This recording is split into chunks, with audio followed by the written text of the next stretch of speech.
कहानी की शुरुआत में हमें फ्यूचर में एक ऐसा वक्त दिखाया जाता है जब जिंदगी बहुत आसान थी, लेकिन अब सब कुछ बदल चुका है। दुनिया एक सूखी हुई वीरान जमीन में बदल चुकी है। बरसों से बारिश नहीं हुई, लोग प्यास और भूख से लड़ते हुए हर दिन जिंदा रहने की कोशिश कर रहे हैं। जमीन अब पूरी तरह रेगिस्तान बन चुकी है। इसी बर्बाद हुई दुनिया में कुछ लोग अब भी इस उम्मीद में हैं कि दुनिया जल्दी ही पहले जैसी हो जाएगी। इसके बाद हमें होम टाउन में रहती हुई एक फैमिली दिखाई जाती है जिसमें आर्नेस्ट नाम का आदमी है, जिसके पास गांव में बहुत ज्यादा जमीन है। लेकिन आर्नेस्ट की जमीन पिछले कई सालों से पानी न होने की वजह से बंजर हो चुकी है। आर्नेस्ट के पास इतने पैसे भी नहीं कि वह महंगे दामों पर पानी खरीदकर अपनी जमीन उगा सके।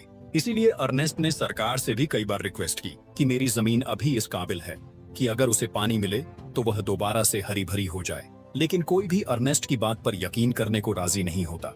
इसीलिए अर्नेस्ट खुद ही अपनी जमीन पर पानी तलाश करने की कोशिश करता है। लेकिन कई दिनों की मेहनत के बाद भी अर्नेस्ट को वहां से पानी नहीं मिलता।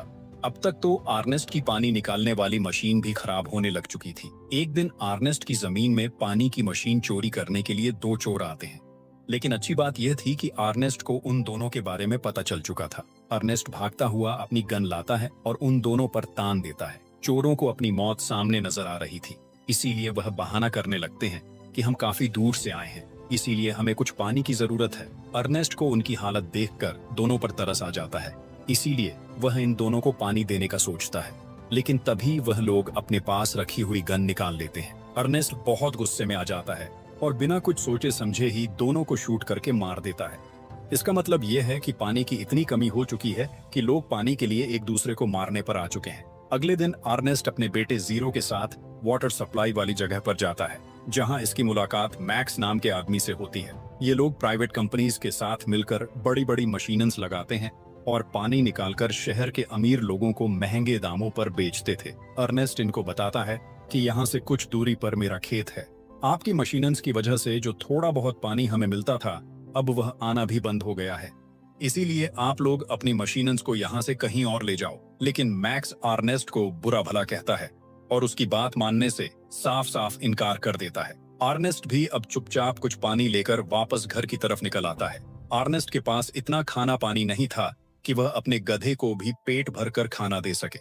इसीलिए अर्नेस्ट के गधे की हालत भी खराब हो चुकी थी। वह बहुत ज्यादा कमजोर हो चुका था। रास्ते में आते हुए गधे का पांव एक पत्थर से स्लिप होता है और वह नीचे जा गिरता है। इसीलिए उसके अगले दोनों पांव टूट जाते हैं। बेचारा गधा पहले भूखा प्यासा परेशान था, लेकिन अब वह चलने के काबिल भी नहीं रहा। वो बहुत ज्यादा दर्द में था। अब अर्नेस्ट अपने गधे को दर्द से आजाद करने के लिए न चाहते हुए भी उसे मार देता है।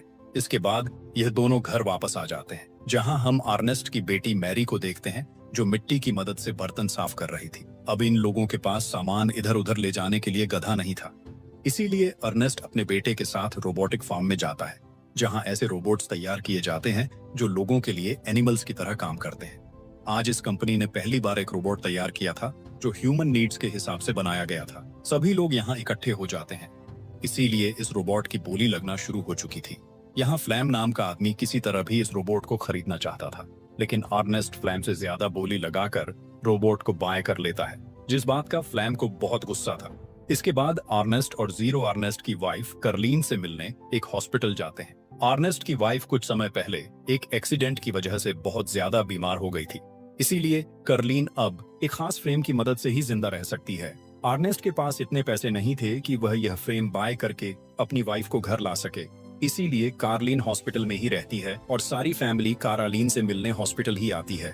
कार्लिन से मिलने के बाद बाप बेटा घर की तरफ चल जाते हैं। रास्ते में इन दोनों को रूबी नाम का आदमी मिलता है, जो खाना पानी ना होने की वजह से बहुत ज्यादा परेशान था।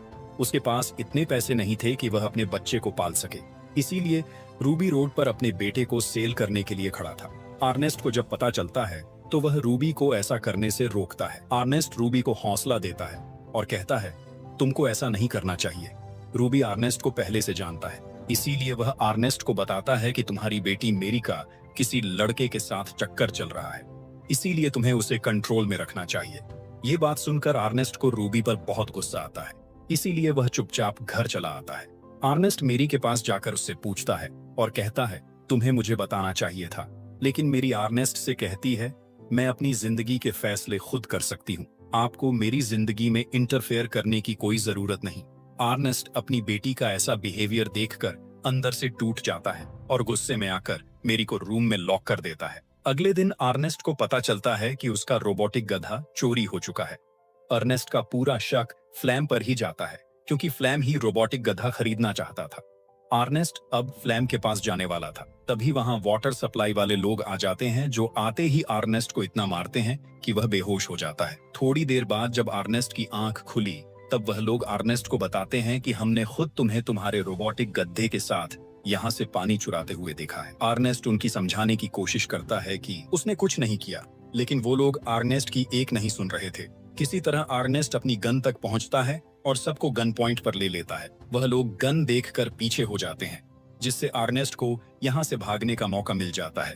अर्नेस्ट किसी भी हाल में फ्लैम को ढूंढना चाहता है क्योंकि अब उसे यकीन हो चुका है कि यह काम फ्लैम का ही है। थोड़ी देर बाद जब अर्नेस्ट को फ्लैम मिलता है तो अर्नेस्ट उसे गन पॉइंट पर करके वाटर सप्लाई वालों की तरफ जाने के लिए फोर्स करता है क्योंकि अर्नेस्ट अपने आप को बेगुनाह साबित करना चाहता है।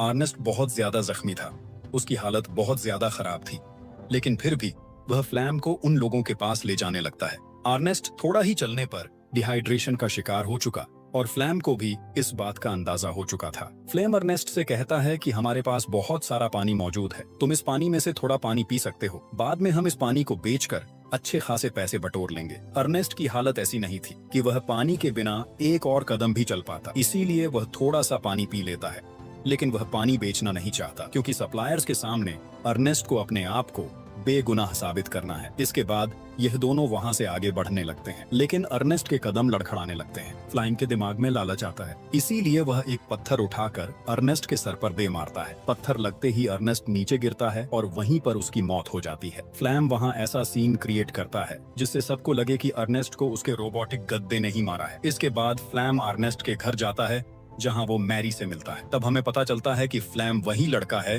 जिससे अर्नेस्ट की बेटी का चक्कर चल रहा था। मैरी फ्लैम से मिलकर बहुत खुश होती है। इधर हम जीरो को देखते हैं जो अपने डैड के काफी देर तक घर न आने पर बहुत ज्यादा परेशान हो चुका था, इसीलिए वो डैड को ढूंढने के लिए चला जाता है। वहाँ उसे रोबोटिक गद्दा मिलता है जिसके साथ कुछ वाटर बॉटल्स भी पड़ी हुई थी। ये बॉटल्स उसी वाटर सप्लायर की थी जिनके पास जीरो और अर्नेस्ट मूवी की शुरुआत में गए थे। जीरो को पता चल चुका था कि उसके डैड अब इस दुनिया में नहीं रहे। इसके बाद जीरो वो बॉटल्स लेकर सप्लायर के पास जाता है तो उन्हें भी पता चल जाता है कि अर्नेस्ट ने उनकी बॉटल्स नहीं चुराई थी, क्योंकि अगर अर्नेस्ट बॉटल्स भरता तो बाकी की बॉटल्स भी वहीं पर होनी चाहिए थी। जीरो को भी लगता है कि उसके डैड को रोबोटिक गधे ने ही मारा है, इसीलिए उसे रोबोट पर बहुत गुस्सा आ जाता है। घर आकर जीरो उसे तोड़ने की कोशिश कर रहा था, तभी वहां फ्लैम भी आ जाता है। फ्लैम जीरो के सामने अच्छा इंसान बनने की कोशिश करता है। वह जीरो को हौसला देता है और उसे झूठी तसल्ली देता है। जीरो भी फ्लैम की बातों में आ चुका था। एक दिन फ्लैम जीरो से कहता है कि मैं तुम्हारी बहन को पसंद करता हूँ, इसीलिए मैं उससे शादी करना चाहता हूँ। जीरो भी अब तक फ्लैम को एक्सेप्ट कर चुका था। फ्लैम का असली मकसद अर्नेस्ट की सारी जमीन पर कब्जा करना था, इसीलिए वह मेरी को झूठे प्यार का धोखा भी दे रहा था। फ्लैम अब उनकी खेत में फसल उगाना चाहता था, इसीलिए वह वाटर सप्लायर्स के पास जाकर कहता है कि मुझे इल्लीगली अपनी फसल उगाने के लिए पानी दो। जब मेरी फसल उगेगी तो हम दोनों आधे आधे पैसे रख लेंगे। सप्लायर्स को भी कंपनी से ज्यादा कुछ नहीं मिलता था, इसीलिए वह बिना सोचे समझे ही फ्लैम की बात मान जाते हैं। अब फ्लैम को उसकी फसल उगाने के लिए बहुत सारा पानी दे दिया जाता है। फ्लैम फसल पर बहुत ज्यादा मेहनत करता है। जल्द ही उनकी जमीन में फसल उगना शुरू हो जाती है। फ्लैम और जीरो अपनी जमीन में फसल देखकर बहुत ज्यादा खुश थे। अब तो फ्लैम और मेरी शादी भी कर लेते हैं। फ्लैम अब अपनी जिंदगी में बहुत खुश था, उसकी लाइफ बहुत अच्छी चल रही थी। लेकिन एक दिन फ्लैम के पास बैंक से कुछ लोग आते हैं जो फ्लैम को बताते हैं कि अर्नेस्ट ने अपने खेतों के लिए बैंक से लोन लिया था, लेकिन काफी समय गुजर जाने के बाद भी उसने अपना लोन अदा नहीं किया। अगर कुछ दिन तक लोन वापस ना किया गया तो बैंक उसकी सारी जमीन पर कब्जा कर लेगा। फ्लैम को बैंकर्स की यह बात सुनकर बहुत ज्यादा गुस्सा आता है, क्योंकि उसने इन खेतों पर बहुत मेहनत की थी। वह किसी भी हाल में अपने खेत बचाना चाहता था। फ्लैम बहुत चालाक इंसान है, इसलिए वह रूबी के पास जाता है। रूबी बहुत गरीब है और आज से कुछ समय पहले वह गरीबी की वजह से अपना बच्चा बेच रहा था। फ्लैम रूबी के पास जाकर कहता है, मैं तुम्हारी मदद करूंगा, तुम मेरे साथ चलो।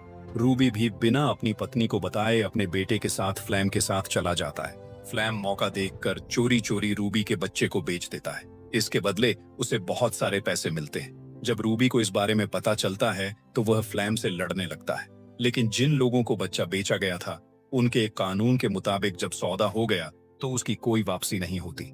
इसीलिए वो लोग रूबी को मार देते हैं। साथ ही वो फ्लैम को भी शूट करने की कोशिश करते हैं, क्योंकि उन्हें लग रहा था कि फ्लैम रूबी के कहने पर ही उसका बेटा बेच रहा है। इस गोलीबारी में रोबोट को भी एक गोली लग जाती है। फ्लैम रोबोट को छोड़कर वहां से भाग जाता है, क्योंकि वह जीरो को बताएगा कि उसने आर्नेस्ट का रोबोटिक गद्दा बेचकर बैंक का कर्ज अदा कर दिया है। रोबोट में एक फीचर था कि अगर उसका मालिक उसे कहीं छोड़कर चला जाए तो रोबोट की सारी सेटिंग्स रिसेट हो जाती थी। इसी वजह से अब रोबोट धीरे धीरे खुद ही अपने डिफॉल्ट ओनर की तरफ जाने लगता है। ओनर जैसे ही रोबोट को देखता है तो वह अचानक हैरान रह जाता है। रोबोट एक गद्दे के ऊपर नंबर प्लेट की तरह आर्नेस्ट का नाम लिखा हुआ था। इसीलिए ओनर रेडियो की मदद से आर्नेस्ट से कांटेक्ट करने की कोशिश करता है। इधर हम फ्लैम को देखते हैं, जो बहुत खुश है क्योंकि उसने बैंक का लोन अदा कर दिया है। जीरो जब ओनर की ये न्यूज सुनता है तो वह बहुत ज्यादा परेशान हो जाता है। खाना खाते हुए जीरो फ्लैम से पूछता है, क्या तुमने सच में रोबोट को बेच दिया है? ये सुनकर फ्लैम को बहुत गुस्सा आ जाता है। वह जीरो को बहुत बुरा भला कहता है। फ्लैम का ऐसा बर्ताव देखकर जीरो का शक और भी गहरा हो जाता है। अगले दिन जीरो उसी कंपनी में जाता है जहां से वो और उसके डैड ने रोबोटिक गद्दा खरीदा था। वहां जीरो की मुलाकात ओनर से होती है। तब तक ओनर ने रोबोटिक गद्दे को पूरी तरह ठीक कर दिया था। इसके साथ ही वह जीरो को एक खास बात बताता है। ओनर कहता है कि रोबोट अपनी मेमोरी में वीडियो रिकॉर्डिंग भी करता है। जीरो जैसे ही वह रिकॉर्डिंग देखता है, उसे सच्चाई पता चल जाती है। असल में उसके डैड का कातिल कोई और नहीं बल्कि फ्लैम ही था। जीरो ये जानकर बहुत ज्यादा चौंक जाता है। इसके बाद वह घर आता है और फ्लैम से कहता है, हमारा रोबोट खुद ही घर वापस आ गया है, लेकिन तुमने तो कहा था कि तुमने उसे बेच दिया है। इस पर फ्लैम कोई जवाब नहीं देता। जीरो को फ्लैम पर बहुत गुस्सा था, लेकिन वह फिलहाल किसी अच्छे मौके की तलाश में था। जीरो फ्लैम से कहता है, तुम्हें रूबी अपने पास बुला रहा था। यह सुनकर फ्लैम बहुत ज्यादा घबरा जाता है, क्योंकि रूबी तो पहले ही मर चुका था। अगले दिन फ्लैम को रूबी की तरफ से एक चिट्ठी मिलती है। उस चिट्ठी में रूबी लिखता है, मैं बहुत परेशान हूँ, इसीलिए मुझे तुम्हारी बहुत जरूरत है। रूबी ने एक वीरान जगह का पता चिट्ठी में लिखा था। अगले दिन फ्लैम अपने रोबोटिक गद्दे के साथ रूबी द्वारा बताए हुए स्थान की तरफ जाने लगता है, लेकिन तभी उसका पैर किसी चीज में अटक जाता है। वह नीचे एक गहरे गड्ढे में गिर जाता है। गड्ढा इतना गहरा था कि फ्लैम की टांग टूट जाती है। तभी वहां जीरो आता है। जीरो की आंखों में देखकर फ्लैम समझ जाता है कि जीरो अब सब कुछ जान चुका है। फ्लैम अब भी जीरो को अपनी बातों में उलझाने की कोशिश करता है, लेकिन सच्चाई अब जीरो के सामने आ चुकी थी। जीरो फ्लैम को मार देता है और रोबोटिक गद्दे के साथ घर वापस आ जाता है। लेकिन वह मेरी को इस बारे में कुछ भी नहीं बताता, क्योंकि अब मेरी फ्लैम के बच्चे की मां बनने वाली थी। काफी देर तक फ्लैम घर नहीं आया था, इसीलिए मेरी बहुत परेशान हो जाती है। मेरी जीरो से कहती है कि अब हमें अपनी माँ को घर ले आना चाहिए, क्योंकि अब हमारे पास इतने पैसे हैं कि हम अपनी माँ का फ्रेम अफोर्ड कर सकते हैं।